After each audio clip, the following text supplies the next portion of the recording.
Hi, I'm Ricky Frank. I've been enameling for 37 years. I make enamel jewelry and I'm also a teacher. In this project, I'm going to take a piece of copper that's been fold formed and that has a lot of depth to it. It's quite a lot of hills and valleys.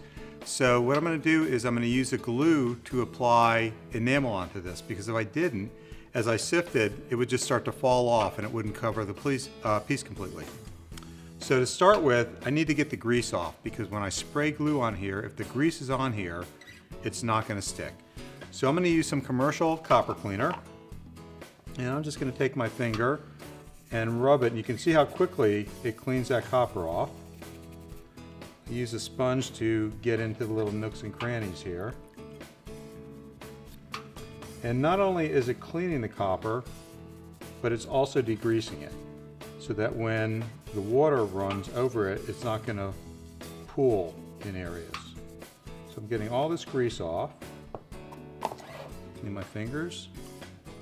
And now I want to keep my fingers off of it, because just the grease from my fingerprints would be enough to make the glue not stick.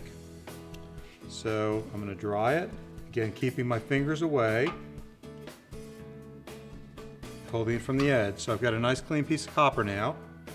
And the next thing I'm going to do is take a sprayer, it's called an atomizer, and I'm going to spray a glue solution. This is Rio Adhesive. In the enameling world, they call it Clear Fire. It's the same product. And what I've done is I've mixed this 3 parts water to 1 part glue. Because the more glue we use, the more air bubbles and gas bubbles will be in the enamel, which will make it cloudy. So I want to use as little glue as possible. I want to have my enamel all ready to go, because I don't want to have to be worrying about the glue dripping or drying while I'm preparing my enamel. And just like any time I want to work with a transparent color, I want to get the fine particles out first so they don't create air bubbles in the enamel if I want the best clarity. So I've got a sifter all ready to go. This is some unleaded enamel, transparent 2350 grass green. I've sifted the fine particles out earlier, and I've got bigger particles in my sifter ready to go. So I'm going to move this out of the way, get my sifting area ready, get my glue, and I'm going to hold it about 18 inches away and spray the surface and then sift on the enamel. And then I need to let this dry before I fire it, because otherwise the gases are going to steam up and blow the enamel off. So let's get this started. I'm going to do my spray. And now I'm going to sift at different angles to get all the walls, hills and valleys on this piece.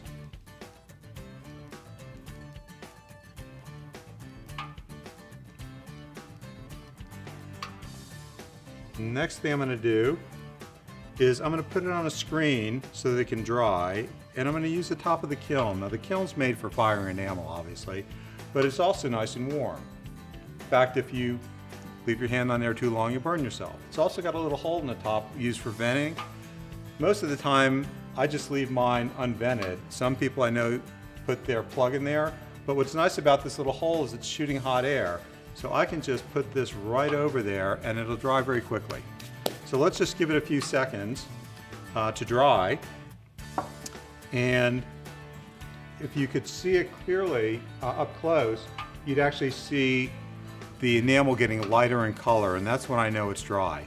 Also, usually by the time I touch the screen, if the screen feels warm, then I know the glue is pretty dry. So we'll just give it a few more seconds, and I'm going to get my torch ready, because we're going to do a torch firing with this piece. And with anytime I do a torch firing, I like to fire it from below so the gases don't change the color of the enamel and discolor it. Light my flame. Get a nice big hot bushy flame. And since it might be wet though, I would start from down below and slowly come up.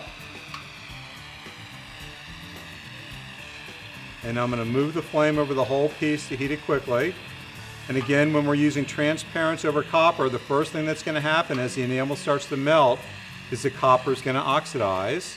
And we want to clear our enamel by heating it long enough and hot enough so that the oxides from the copper surface dissolve into the enamel.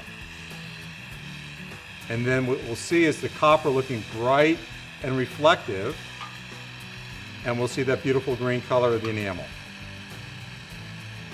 So we've got an orange peel texture there, but it looks very dark now because we've got that copper oxide still there. So I'm going to keep heating it, getting it nice and hot, and burning those oxides off so they're dissolving into the copper. And what I'm looking for is to see a nice metallic shimmer. There we go. We can see it right over here.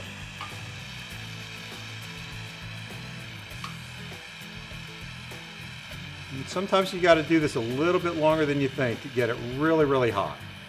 It almost feels like you're going to melt your copper, but you won't. And there we go. So let's let this cool down some. Okay, it looks cool, but let's just make sure it's not too hot so we don't burn ourselves. And I'm going to very carefully pick it up and touch, and then we're good now. And what we can see is this beautiful green enamel over the copper. The oxides have dissolved through the enamel. We're not seeing the black, and we're getting a beautiful layer of green enamel on here. And what we can see are different shades where it was thicker and thinner. Okay, so that's it for this project. What we've done is we've taken some fold form copper that was very dimensional, sprayed some clear fire holding agent onto it to hold the enamel so it wouldn't fall off, dried it on top of the kiln, heated it with the torch, dissolved the oxide, got a nice beautiful layer of green enamel on there. Thanks for watching. If you've got any questions, go to riogrande.com or call Rio and they'll be glad to help you. Thanks so much for watching.